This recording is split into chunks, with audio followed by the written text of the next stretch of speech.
Hello, everyone, and welcome back. My name is Carpo, and I'm not a doctor or a scientist, but I play one on YouTube. And I guess the joke will go over pretty poorly if you don't realize that I'm wearing a doctor's smock right now, which is hard to tell because it's tie-dyed. Uh, we got into the tie-dye again. The family did this for 2 nights in a row, and we made all these sweet tie-dyes. The ones behind me isn't very bright because I was diluting the colors in the end. Same with this one, but it's a full science smock, and I made this for the quote March for Science, which was somewhat of a climate march. And this ties into the discussion I want to have about gurus, I guess, but more before I get off track, talk about the smock itself here as when I wore this in a Kratom video I did many years back.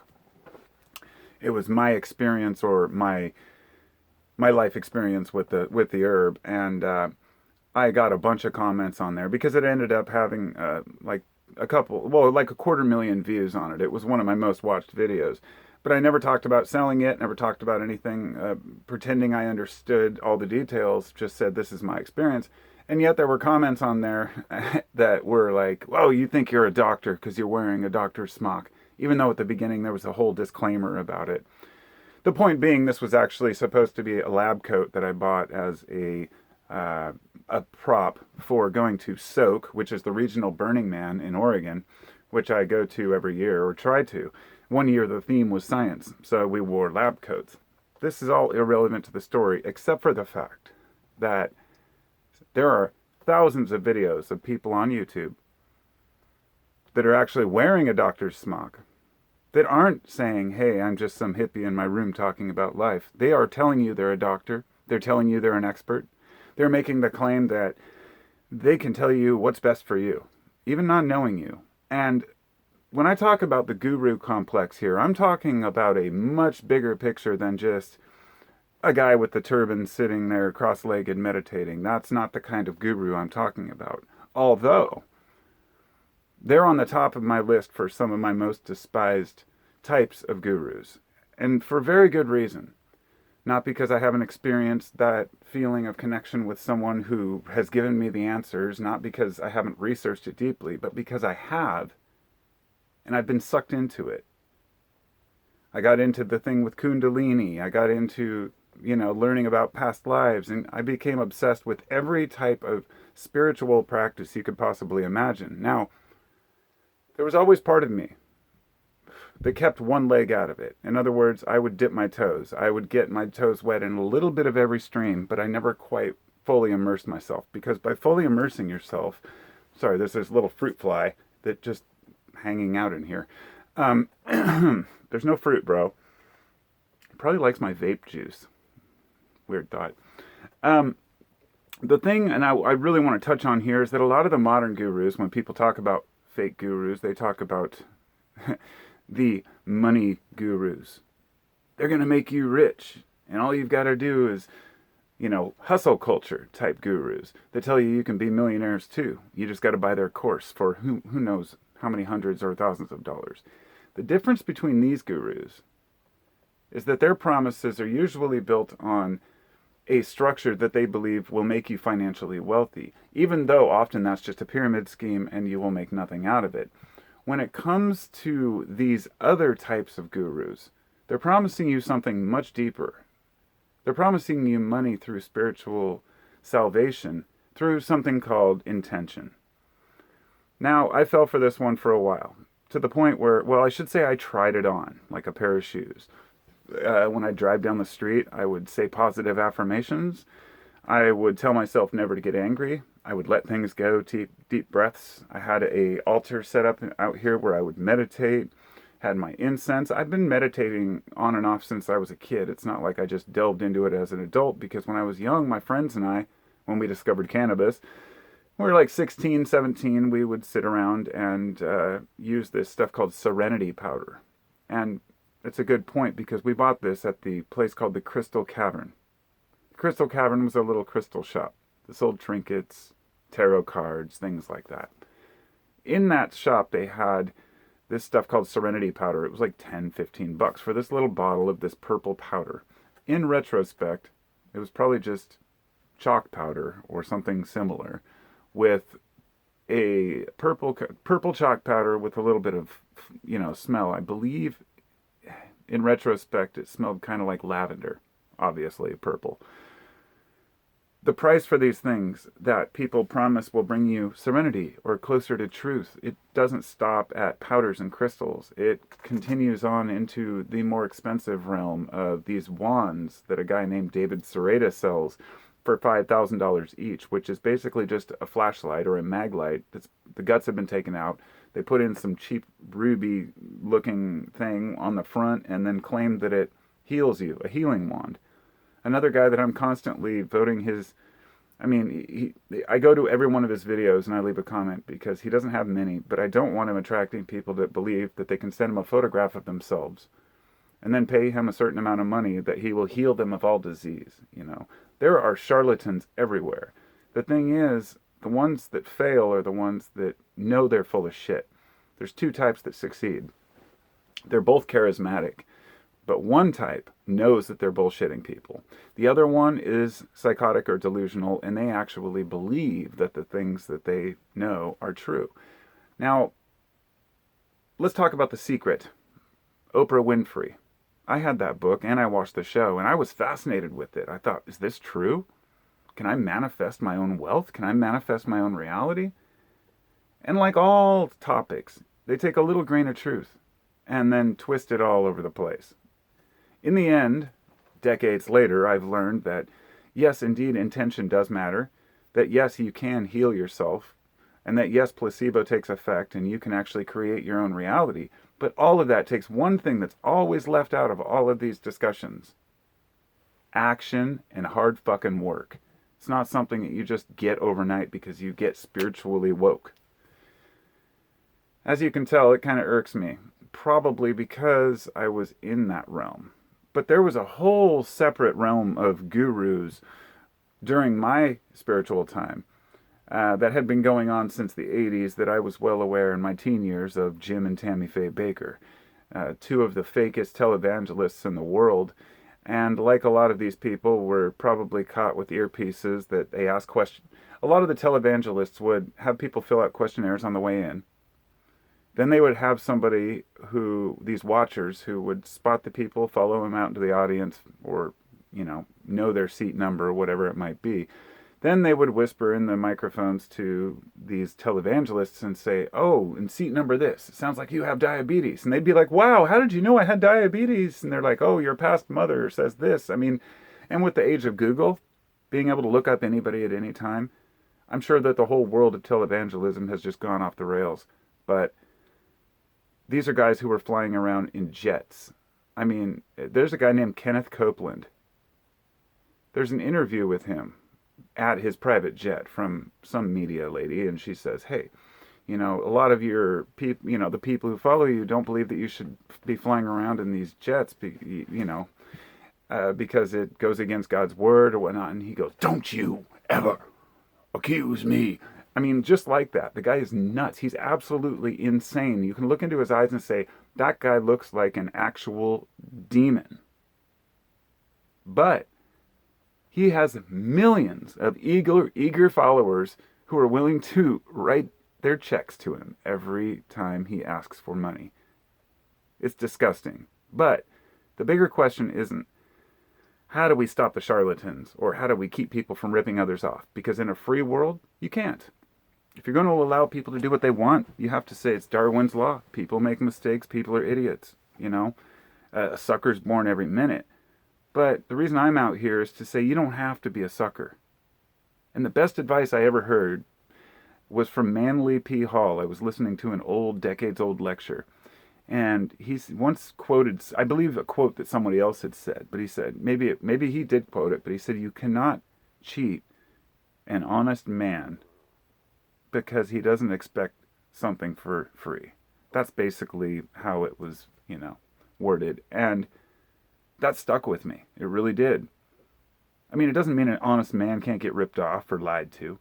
It just means that you're much less likely to have your heart broken or your finances broken if you are actually doing things for the right reasons and only taking what you need. It seems that there are universal laws, but it comes down to how you view things in your mind. That's what all these gurus leave out. They want you to need them. They're not there to empower you. They're there to get into your wallet. Now, I shouldn't speak ill of every, quote, guru, but if they call themselves a guru, it's probably true. But this get-rich-quick thing, the get-spiritual-quick thing, as well as the, get-to-heaven-quick thing, all of these are complete bullshit. But some of the worst offenders are these new age groups or new think groups that have these $5, $10, $15,000 retreats to these places in the woods where they claim that you're going to become spiritually enlightened naturally. You sit around a campfire, you go in a sweat lodge, you maybe take psychedelics, whatever you do, you're going to come back a changed person. It's like a vacation for the mind with like-minded people. That's like going to a festival. You always come home refreshed and renewed. The fact is, and everybody finds this out, reality creeps back in eventually. You might be able to keep an elated state for a few days. The truth is, this whole idea of keeping a positive affirmations and not getting angry does not work, because humans need to express themselves in all ways. Healthy anger exists, Healthy sadness, crying exists. Also, healthy, feelings of anxiety exist. In fact, without anxiety, we wouldn't be pushed to do anything. Anxiety is part of who we are. Doesn't mean we have to let it rule our lives. And what it comes down to is getting these lessons for free. All of the true life lessons we need can come from ancient mythology or modern, hippieology, if you will. But a lot of people like Alan Watts, and I think he's fascinating. And Richard Alpert, also known as Ram Dass. Some of these writings can go a little hippy-dippy. But the fact is, the underlying message is always relevant. To love yourself and to love the world and to make the most of your life and to not let other people tell you what is true. To find your own way and your own path. What these gurus do is they dumb down reality and claim to have the answers. And it's kind of offensive to all people because, but what I've learned most importantly, and I think what I should finalize this with, is a simple fact. Most people, they really don't want the truth. And when I say this, even talking about this subject, it'll probably offend some New Age spiritual believers, or Christians, or Muslims, or anybody who has a belief system. I think it can be easily corrupted, and it's very important to realize there's nothing wrong with a group of people who believe something so long as they're not considering themselves to have the only answers, and it's not a financial incentive. You don't have to send your tithe to the, to the Mormon Church or to Scientology. The biggest cult known to mankind is something that average people believe in. Just, wow, I'm going to believe that we were aliens dropped into volcanoes. They are nutcases, but the people on top know damn well how much money is being made from it. The thing is, even the members of many groups, members of many cults, many believers in televangelists or these gurus, whether it's financial or spiritual, they don't want the truth. They want to be told what is true. Meaning a lot of people have no interest in looking to see if things are accurate. And since many of these people are given just crumbs of truth laced with all this bullshit and lies and pseudoscience, they believe it. Because if they can point back to one true thing a person told them, they'll say, look, he's honest. It's the Alex Jones syndrome is what I should call it. Because often people say, but he was right about this. And it's that old saying, even a broken clock is right twice a day. I guess I could pick out all the individuals in the guru realm, but I haven't even touched. I went into the spiritual realm, and I also went into the, the televangelist realm, and as well into the get-rich-quick realm. But I didn't even get into the political realm, following these political gurus who we think know what's best for us. It's amazing how quick people are to jump on a bandwagon and follow an individual because they're so desperate to figure out what the real answer to life is, what we should be doing with our country, that we want answers, quick easy answers and we think that other people have them. And I guess what I'm saying is they don't. They really don't. It's kind of like when you're a kid and you think that once you just become an adult, you'll know what's up. You'll figure these things out. And then you realize you never do, and your parents were full of shit. I tell my kids that all the time. Hey man, this is a lifelong journey. You'll never figure it all out. But be honest about that, and don't try to push your own views on other people, and accept what other people believe. But no matter what who you listen to, or what reasoning you have to believe something, if there's money involved, wisen up, pay attention. Because paying $50, $100, $500 for one phone call to somebody like Sylvia Brown is something that thousands of people did. And the fact that she was just full of shit isn't something that really crossed people's minds, because when you believe something, you believe it. It's like those who have immersed themselves in believing in ghosts or Bigfoot, and I don't deny either one. I'm saying that some people get so immersed that they start to believe that they see a Bigfoot everywhere, or that they see a ghost everywhere. Just like the gurus, or the people who follow these gurus, they see some change in their life for the positive, and they start attributing it to this course or this class they've taken. Then they're willing to spend, all this money on these internet courses. It's crazy. I get an email at least every other day from a group called Transformation into the New Paradigm. And you click on it and it's like quantum 5D reality. If you're not aware, 5D is supposed to be, we're not even going into the fourth dimension. We're beyond that now. We're going to 5D, baby. It's basically a bunch of these wannabe douchebags, some of them that I used to even listen to, who are basically making you false promises. And if you buy their course, then you'll know the truth about where we come from, your purpose in life. Basically, they're all based around finances, your purpose in life, and getting over depression, anxiety, all the things that people just want, So there's one guy named David Wilcock, and I'll never forget. It was probably around 2012, 2011, or I think it was 12, because he was claiming all this stuff was going to happen on December 21st, 2012. And I didn't really believe it, but he was very sure about himself, about this spiritual awakening. So it's been 10 years now, and that night I remember taking about a gram of mushrooms and just sitting back on my bed and listening to David Wilcock for a few hours and thinking, man, yeah, cool, sounds good. But fast forward 10 years and the guy is pathetic. I mean, he is, I haven't even seen him in 10 years, and I watched something from him recently. I was like, oh my God, I used to listen to that guy. So it's okay to change our minds. Just like it's okay to change our minds on everything else in life. We don't have to keep believing other people. And the final one, I guess, if I'm going to bring up all these different things like religion and politics, I should mention, for the sake of completeness here, the cult of science, which even a few years ago I didn't want to really admit was true. I've always known that some scientists were hired to make things work, like in the pharmaceutical industry. A lot of folks say, well, it passed these tests and these tests. They don't realize that a lot of these trials are done over and over and over, and they pick the result they want because it's their own scientists doing it. There's already a bias introduced into the experiment, and who knows how bad it gets. But the point here is that science has become a cult, mainstream science. We see this in what's going on with the pandemic, and how people just blindly follow their science leaders as if they're cult leaders.